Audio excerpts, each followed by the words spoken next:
स्वागत है आप सभी का दिव्य कथा लोक में। आज की कथा है गरीब सास बहू के घर की नवरात्रे। एक गांव में एक गरीब सास और बहू रहती थी। सास का नाम कमला था और बहू का नाम राधा। उनका घर छोटा सा था, लेकिन उनके दिल बड़े थे। उनके जीवन में धन धान्य की कमी थी, परंतु वे अपने संस्कारों और परंपराओं को बहुत महत्व देती थी। सालों से वे दोनों मिलकर अपने परिवार को चलाने की कोशिश कर रही थी। उनके पास जो भी थोड़ा बहुत होता, उसी से संतोष कर लेती। नवरात्रि का समय आ गया था। गांव के हर घर में तैयारियां जोरों पर थी। सभी लोग अपने घरों को सजाने में लगे थे। माँ दुर्गा की पूजा के लिए सुंदर सुंदर पंडाल बनाए जा रहे थे। हर कोई अपने तरीके से देवी की आराधना की तैयारियां कर रहा था। कमला और राधा के घर में भी नवरात्रियों का बड़ा महत्व था, लेकिन इस बार उनका घर आर्थिक तंगी से गुजर रहा था। उनके पास पूजा के लिए नए कपड़े या ज्यादा पैसे नहीं थे। फिर भी वे अपनी श्रद्धा में कोई कमी नहीं आने देना चाहती थी। कमला ने राधा से कहा, बेटा, हमारे पास इस बार ज्यादा कुछ नहीं है, लेकिन हम अपनी श्रद्धा से माँ दुर्गा की पूजा करेंगे। जो भी थोड़ा बहुत हमारे पास है वही पर्याप्त है।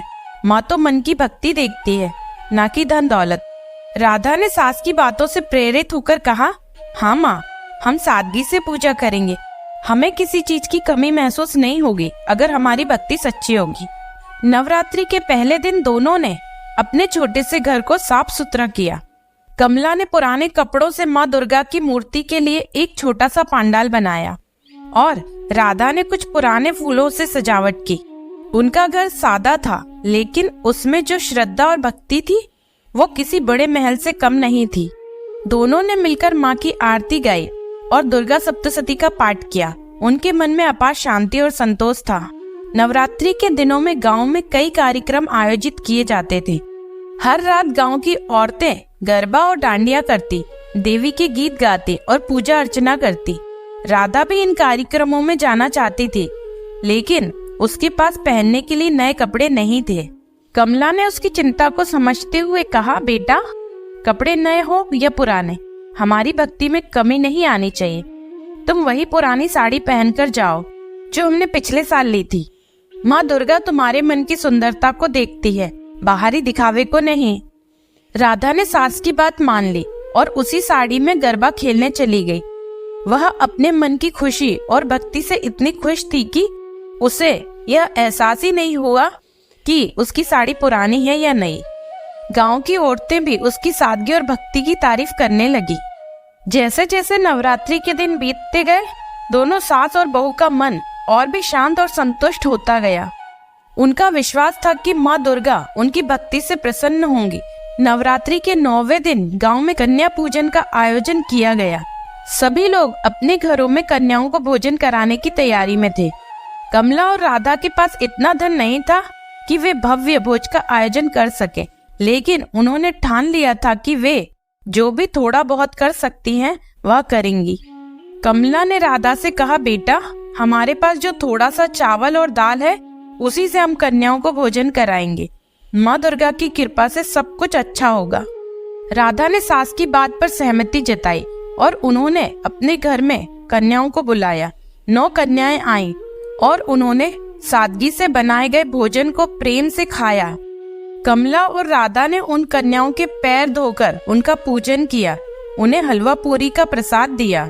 कन्याओं के चेहरों की मुस्कान देखकर कमला और राधा का मन प्रसन्न हो गया। नवरात्रि का समापन होते ही गांव में दुर्गा विसर्जन का आयोजन किया गया। सभी लोग माँ दुर्गा की प्रतिमा को विदा करने के लिए नदी के किनारे पहुँचे। कमला और राधा भी अपने सादे से पूजा मंडप को समेटकर वहां पहुंची। उन्होंने माँ दुर्गा से आशीर्वाद मांगा कि उनका जीवन खुशहाल हो और वो हमेशा भक्ति के मार्ग पर चलती रहें। विसर्जन के बाद गांव के लोगों ने कमला और राधा की पूजा और भक्ति की प्रशंसा की। सभी ने कहा, धन दौलत तो सबके पास हो सकती है, लेकिन ऐसी सच्ची भक्ति और श्रद्धा हर किसी के पास नहीं होती। माँ दुर्गा ने जरूर तुम्हारी पूजा से प्रसन्न होकर तुम्हें आशीर्वाद दिया होगा। कमला और राधा का जीवन भले ही गरीबी में बीत रहा था, लेकिन उन्होंने कभी भी अपनी भक्ति में कमी नहीं आने दी।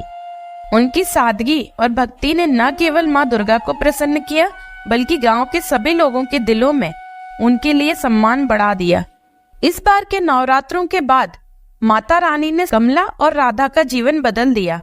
माता रानी उनकी भक्ति और श्रद्धा से इतनी प्रसन्न हुई कि वे उन्हें आशीर्वाद देकर गई और धीरे धीरे कमला और राधा के दिन बदलने लगे। अब राधा के पति मोहन को अच्छा काम मिल गया था और उसकी कमाई भी बढ़ने लगी थी। माता रानी के आशीर्वाद से धीरे धीरे उनके घर धन बढ़ने लगा। अब धीरे धीरे उनके दिन सुधरने लगे थे। इस बार आपने बहुत भक्ति और श्रद्धा से माता रानी की सेवा की थी, इसलिए माता रानी ने आपको आशीर्वाद दिया है। अब कमला और राधा के घर में धन और खुशियां दोनों ही बढ़ने लगी थी। इसका सारा श्रेय वे माता रानी को देती थी।